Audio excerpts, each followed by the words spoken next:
हिंदवी स्वराज्याचे संस्थापक छत्रपती शिवाजी महाराज यांचा आज जयंतीचा सोहळा राज्याबाहेर अत्यंत मोठ्या पद्धतीने साजरा होत असताना बघायला मिळतो।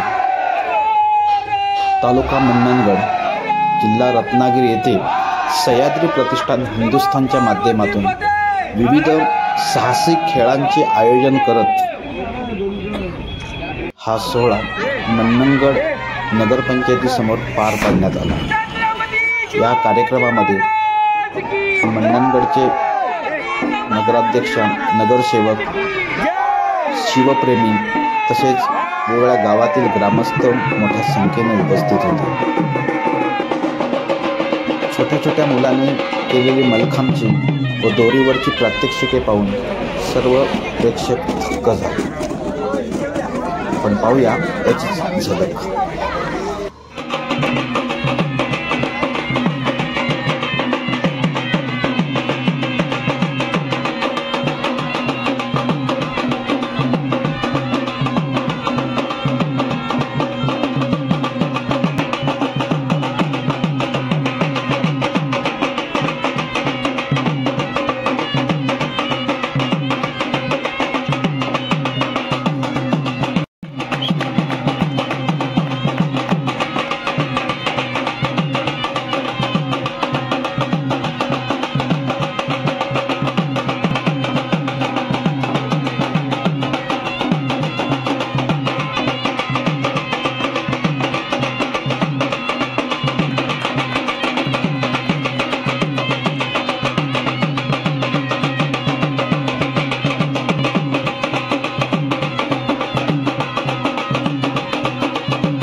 तलवारीचा धार ही दोन्ही साईडला असते, ह्या पण बाजूला आणि ह्या सुद्धा बाजूला.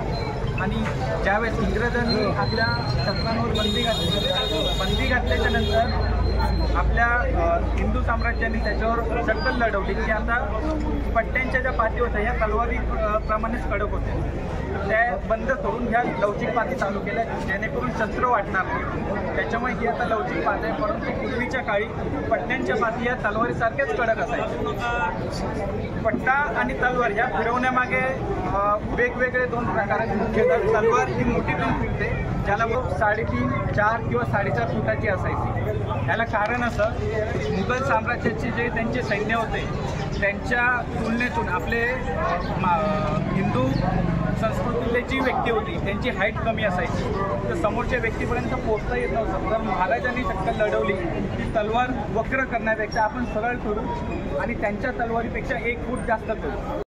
समाजासाठी, आपल्या हिंदू धर्मासाठी हे घातक शस्त्र हे म्हणजे महत्त्वाचे शस्त्र. याच्यामध्ये हा येतो वरती टोक, ह्याला म्हणतात पिंपळा. हा इथे फुगीर भाग असतो. फुगीर भाग कशासाठी तो सांगतो तुम्हाला. इथे तुम्हाला 2 नळ्या दिसतील, ह्याला म्हणतात नाल. एक तर 1 असते, 2 असते किंवा 3 असतात. तसेच पेगाला पण असतात आणि पट्ट्याला पण असतात. या 2 नालीचं महत्त्व काय, तर ज्यावेळेस ही तलवार समोरच्या पोटामध्ये खुपसली जायची, खुपसल्यानंतर बाहेर काढायची, त्यावेळेस इथला पिंपळा जो असायचा हा फुगीर असायचा. एक प्रकारे हा फुगीर असल्या कारणाने ज्यावेळेस तो बाहेर पडायचा, तलवार बाहेर पडायची, त्यावेळेस पोटाचा जो भाग आहे तो पसरट व्हायचा.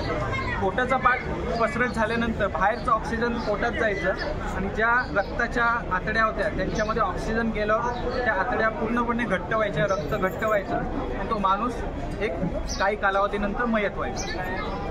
ह्या नालेचं महत्त्व हेच होतं की जर ही नाल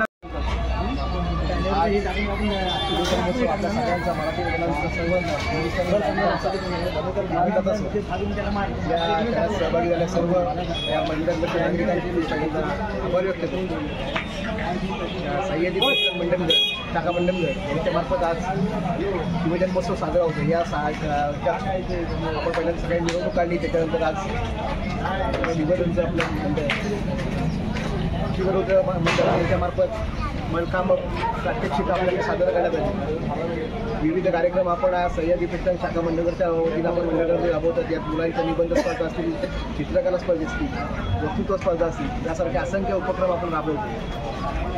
शिवाय सह्याद्री पेठण हा असा आमचा एक उपक्रम आहे.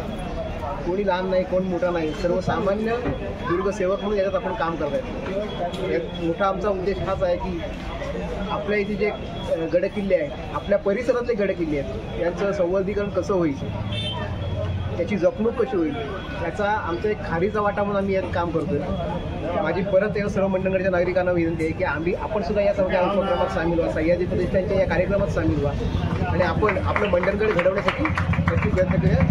शिवाजी महाराजांच्या स्वप्नाचं जे स्वराज्य होतं याचं संवर्धन करण्याचा कार्यक्रम करूया.